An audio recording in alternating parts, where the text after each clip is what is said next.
Halo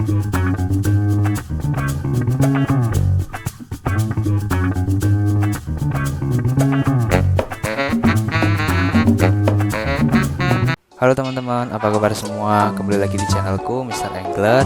Nah, hari ini aku akan membagikan 5 hal yang harus kalian perhatikan sebelum kalian pelihara ikan di dalam akuarium.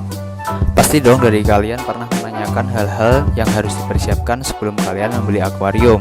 Contoh misalnya kalian bertanya ke teman kalian, terus kalian mendapatkan saran dari teman kalian yang saran tersebut berdasarkan dari orang lain juga. Nah, di sini aku akan menjelaskan tentang 5 hal tersebut yang harus kalian perhatikan dan terkadang saat ini masih digunakan walaupun itu salah. Oke, langsung masuk ke hal yang pertama, yaitu apakah kita memerlukan aerator untuk menambah oksigen di dalam air agar ikan kita sehat walafiat. Nah, penjelasannya seperti ini teman-teman. Jadi air itu sama seperti halnya manusia, menghirup oksigen dan mengeluarkan karbon dioksida.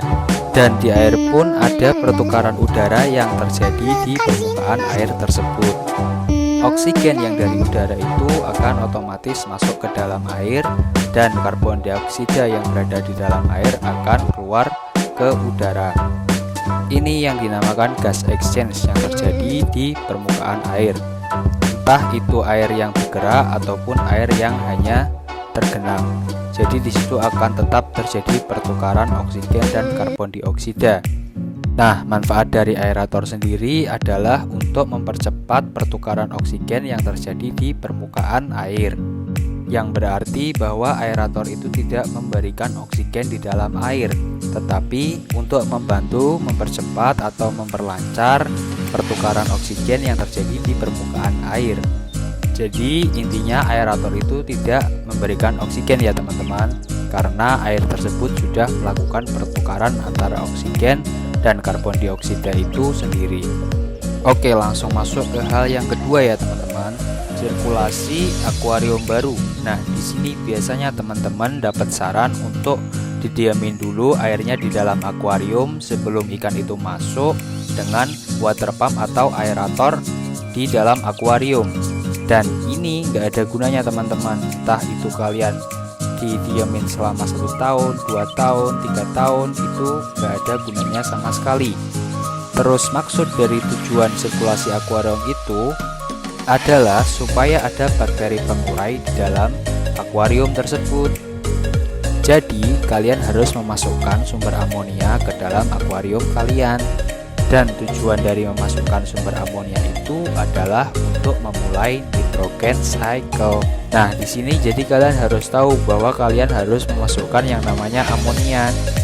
Dengan adanya amonia, nanti cepat atau lambat akan muncul yang namanya bakteri pengurai yang mengubah amonia menjadi nitrit. Kemudian dengan adanya nitrit nanti akan muncul lagi satu bakteri pengurai, yaitu nitrat. Itu yang disebut sebagai nitrogen cycle teman-teman. Nah, jadi nih buat teman-teman nggak perlu banget nih diamin akuarium yang udah ada airnya itu selama berhari-hari bahkan berbulan-bulan. Masuk ke hal yang ketiga ya teman-teman. Nah, di sini biasanya pemula direkomendasikan untuk membeli akuarium yang kecil, padahal itu sangat tidak disarankan ya teman-teman. Terus kenapa kok nggak disarankan? Jadi gini teman-teman, akuarium dengan ukuran kecil itu juga berefek dengan volume air di dalam akuarium tersebut, sehingga makin susah untuk menjaga kualitas air di dalam akuarium dengan ukuran kecil teman-teman.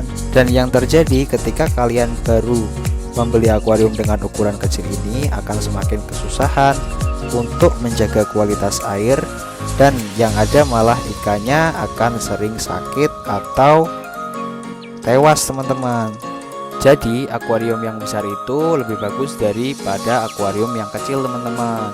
Apalagi buat pemula yang baru beli akuarium itu pasti inginnya kasih makan si ikan terus tanpa memperhatikan kualitas air di dalam akuarium tersebut. Jadi bisa dibayangkan teman-teman, kalau kalian punya akuarium yang kecil, kalian suka kasih makan ikan kalian terus-terusan. Nah, di situ kan mereka juga buang pup tuh ikan. Nah, di situ ikan tersebut juga memakan hasil dari kotorannya sendiri teman-teman. Oke, jadi itu hal ketiga yang harus kalian perhatikan ya teman-teman. Jadi kalau kalian baru mau memulai beli akuarium, belilah akuarium dengan ukuran yang besar aja teman-teman. Hal keempat yang harus kalian tahu, ada beberapa ikan yang cuma makan makanan hidup. Sebenarnya itu nggak begitu teman-teman. Jadi ini tergantung dari keepers atau kalian sendiri yang memelihara ikan predator kalian tersebut. Nah, di sini aku juga punya beberapa ikan predator dan mereka mau makan cacing beku teman-teman. Memang sih ikan predator itu sensasinya waktu kita kasih makan makanan hidup ke mereka teman-teman.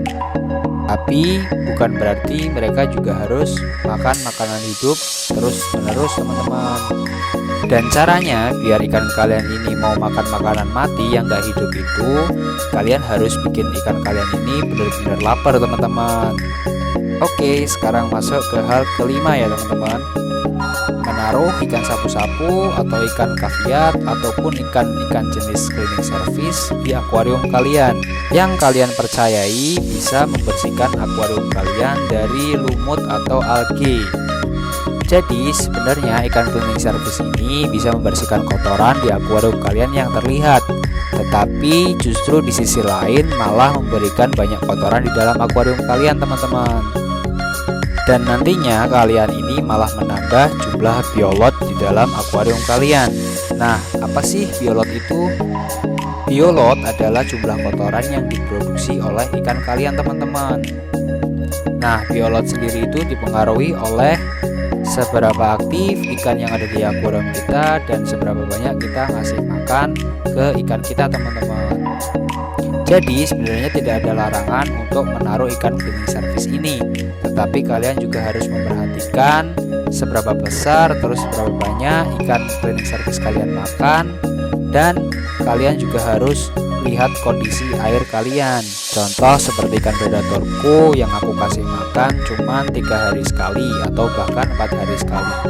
Oke, kalau saranku sih, kalau kalian yang punya akuarium, ya kalian jangan malas ya teman-teman. Kalian harus rajin bersihin akuarium kalian, entah itu sehari 1 kali ataupun 2 hari 1 kali gitu ya teman-teman. Nah, jadi itu 5 hal yang harus kalian perhatiin teman-teman sebelum kalian membeli akuarium dan ikannya. Buat teman-teman yang ingin tahu lebih lanjut tentang akuarium atau dunia air, kalian bisa subscribe di channelku ya teman-teman, dan jangan lupa aktifin juga tombol loncengnya teman-teman. Nanti aku akan usahakan bisa update video sehari 1 kali teman-teman. Oke, semoga bermanfaat ya teman-teman.